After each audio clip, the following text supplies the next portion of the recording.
warahmatullahi wabarakatuh. Humanity, yes, again today we are going to talk about health and belief and the region. We are going to talk about health, life, beliefs, and the region and the regions. I'll say my salutation again to all living human beings on planet Earth. I said to you, Assalamu alaikum wa rahmatullahi wa barakatuh. Human beings, I have to remind you that you are all living Muslims on planet Earth. Human beings, you are all living Muslims on planet Earth. With that, I have to remind you that a Muslim, being a Muslim, requires you to abide and adhere to the whole divine laws that governs both men and women in their societies, as well as those laws that governs other creations, because other creations abide by those laws and divine holy revelation prescription without any objection. But men or human beings are creations which have a kind of a sort of how do we classify that? They have a mental disability, whereby men and women, they say, some of them say, we prefer our way of life, and some of whatever. There are so many things that men refer to drift from the reality of the truth. However, as I said, we are going to look at belief and life and religion. First of all, we start with life. Human beings, life is in a region. Life is in a region. And that most holy, beautiful religion is Islam. That most holy, beautiful religion is Islam. Islam is the religion of every ocean on this planet, or every drop of water on this planet. Islam is the religion of every grain of sand on this planet, or every grain of soil on this planet. Islam is the religion of every tree, every plant on this planet. With that, I would also remind you that every living human being on this planet, your religion, a religion from which we are created, is Islam. That is the religion of every tree from which you pick every apple, every whatever that you find, you eat to make your bellies kind of whatever. Islam is the religion of every drop of water, that every glass you ever drank since you were a baby, even that you drank this morning. The religion of that glass of water is Islam. And to make it a little bit somehow made it very beautiful, Islam is the religion of every flower. Flowers that comes of every plant. The religion of every flower is Islam. So it will be good for you human beings to understand that being living creations identified as human beings, you are as well as a community of Muslims living on planet Earth. Take, for instance, trees. Trees are members of a community of Muslims living on planet Earth as a complementary sustenance to human beings, because it's from trees that men gather what to eat every day. But again, trees, they do also get compliments from, let's say, water and light from the sun. Those some of you have had a chance to go to school. They teach you that a tree collects what called photosynthesis and so many other things which I don't want to go to. But as a tree, it collects its whatever from, it does what it's work, using water as a complement from the Holy Quran or from the most holy word from Allah to the tree and say, take this water, it will help you to kind of, to not to wither, not to become shriveled. So with that, we are looking at the most holy, beautiful religion of the water, the most holy, beautiful religion of the trees, the most holy, beautiful religion of every human being, men and women and babies. And that most holy, beautiful religion is Islam. Because when you say that, we are going to look at life. Life is a religion. Life is a religion, and that most holy, beautiful religion is Islam.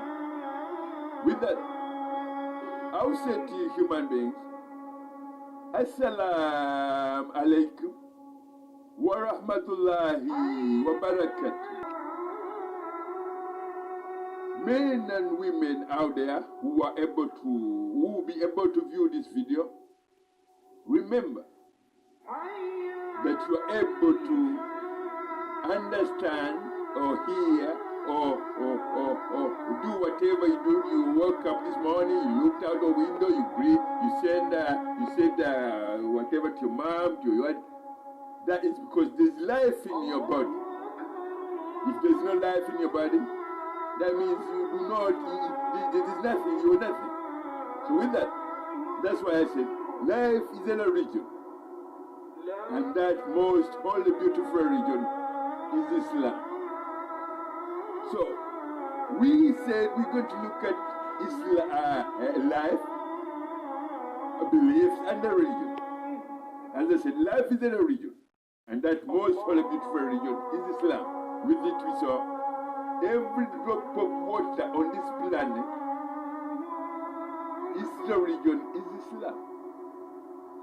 Every atom and every whatever of oxygen and whatever you call it, air that you breathe, Islam religion is Islam. Every flower, every tree, every green plant and yellow and fruits and whatever that you eat on this planet, Islam religion is Islam.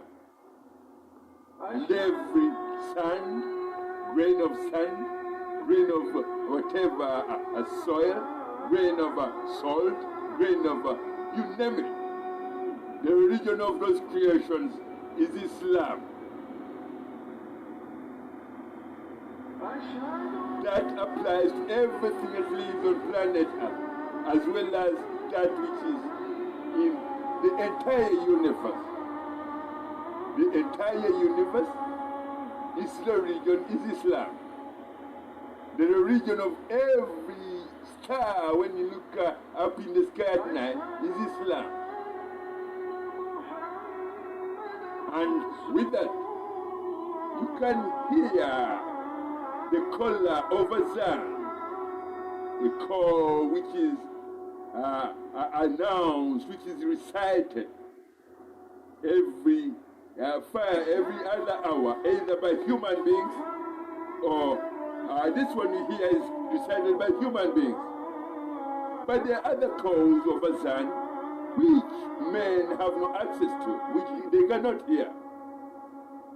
Take, for instance, when the ocean makes Azan, Man cannot understand, human being cannot understand the language. Take for instance, when a tree calls azan, a man cannot understand, human beings cannot understand that azan. Take for instance, when the mother planet has caused the azan, men cannot understand that language because mother planet as herself, her religion, her most beautiful religion is Islam. The most beautiful religion of mother planet is Islam. The most beautiful religion of the moon is Islam. The most beautiful religion of the sun in the sky is Islam. And the solar system also, its religion is Islam. The solar system on which planet Earth rotates around the sun, its religion is Islam. All those processes and interaction of the sun and the moon, the stars and what have you, they do those prostrations and provisions of practices in the most holy religion of Islam under the absolute decree of Allah, which is Allah said to the creations, my creations, do abide by all the provisions of laws that governs all creations. And one of the highest and the most highest absolute divine holy decree of that is a decree whereby Allah demands every creation to give as-salam. That's a salutation of as-salam alaykum wa rahmatullahi wa barakat, which means peace and harmony. Peace and harmony. That's why in this holy, most holy, beautiful month of Ramadan, we are trying to look back and see, because in the month of Ramadan, men are required to take stock, men and women are required to take stock. What have you got in your bag, in your whatever, to show the world what you have as your, if it's your belief, what does it go to offer in the contribution of peace and harmony? Is it a nuclear warhead? Is it a stammering madman who spent 365 days of the year preaching dirty theologies? Including stammering, he's a member of parliament, but he's stammering whenever he enters the parliament, and he says, I represent my people. Is that what you have in your pocket? Is that what you have in your bag? And Mother Nature says, here you are, beautiful dressed as a mother with oceans full of fish and anything that you can desire to eat. He is Mother Nature with abundant life in trees and you name it. And the question is, what do men and women do have put on the table to say, this is what you have? Your beliefs, conjectured beliefs. What does a conjectured belief do? It misleads, it corrupts, it degrades, it desecrates every beauty of life. Take, for instance, a belief where men say, we crucified the Son of God. And they say that Son of God is Isa, Jesus. That's a belief. If that's a sick psychological weapon, that's a sick psychological weapon which desecrates every little boy and little girl and every old man and woman on this planet, that life is there to be crucified. The answer is no. Men in the beginning of time never knew what crucifixion is, how to crucify a human being. But men, as time went on, they drifted from the truth and started crucifying one another, shedding of blood, because they told them they crucified the Son of God, whom they call Jesus. Let us look at countries which have such a notions that their first religion is Christianity, whereby in every once you enter their place of worship, on every pole on the wall is an image of a man stretched, whom they call it stretched on a cross, pinned on a cross, his arms on the cross, stripped naked, he's beaten, he's dripping with blood. My people, creations of human beings. When you look at that picture, whom we say you call the Son of God, which you call Jesus, that is desecration, raping your own dignities, raping your own dignities and morality and every sense of life in your soul. Because that is something that if a child of under the age of 8 looks at a man whom they call Jesus on the wall, whenever she enters the church to pray, there's a picture of a man stripped naked, a crown of thorns on his head, he's beaten and he's dripping with blood. That girl's soul is raped. Her dignities are raped. She becomes an orphan because she went with the mother, her mother who was raped as soon as she said, Jesus. She was raped there. Her dignities were raped. A kind of every morality of beauty in her was lost. She became something subject to what you call physical and psychological mutilation of her own rape, of her own mind, her own brain. When you enter such a territory, such a zone whereby you rape your own dignity, your own beauty, you become something which is worthless. You become something which is worthless because you forgot that you were created by the most holy glorified Almighty Allah, who created the man you call Jesus, you crucified. Do you know that whenever you go to so-called churches to say, we are praying, no, you are not praying. You are mocking your own selfishness, drinking your own, raping your own dignities. You are not a creation that have any sense of reasoning accountability. When you say, we are Christians, we are Pentecost, men who call themselves pastors, gambling with lives of little children. Because in churches, there's a time of when they do their worship. They say it's time for Okusembera. And they give them what they call ostias. Something they put in their mouth that, I don't know what, but that's the thing they put on your tongue and say, this is the whatever they call the flesh of Jesus Christ. That thing is very, very dirty. Because it's soaked in wine, alcohol, a substance, a drug that is not supposed to enter a human body. This is what we call churches, belief. This is what we call a belief.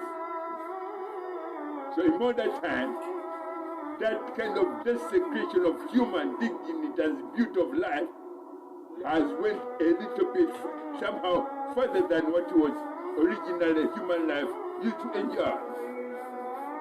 Men and women saw their witches. They saw they're witches. They do witchcraft. They're engineers. They manufacture weapons of mass destruction. If you manufacture a weapon of mass destruction, you rape the dignities, the beauty of your own self, your own brain, your own every part of your body. You become something which is totally worthless and useless. With that, we created human beings from the most holy, beautiful religion of Islam. And we gave compliments after compliment of beauty, life, fruits, the water that quenched the thirst of men. Alcohol cannot quench the thirst of a man under the thirst of when you need. No, you won't get anything like quench your thirst when you, even if you grab 10,000 bottles of whiskey. It will be just that you will destroy yourself. You become more worthless. But once you take a glass of water with beauty in it, and you feel that your throat is somehow cooled down. Because that's a compliment from the most holy Guru Father says, this is the water that the Holy Quran. Because men and women, what you should know, that whenever you look at a cloud in the sky, in the upper sky, in the horizon, those are living holy words of Allah, living holy words that are found in the holy book of the Holy Quran.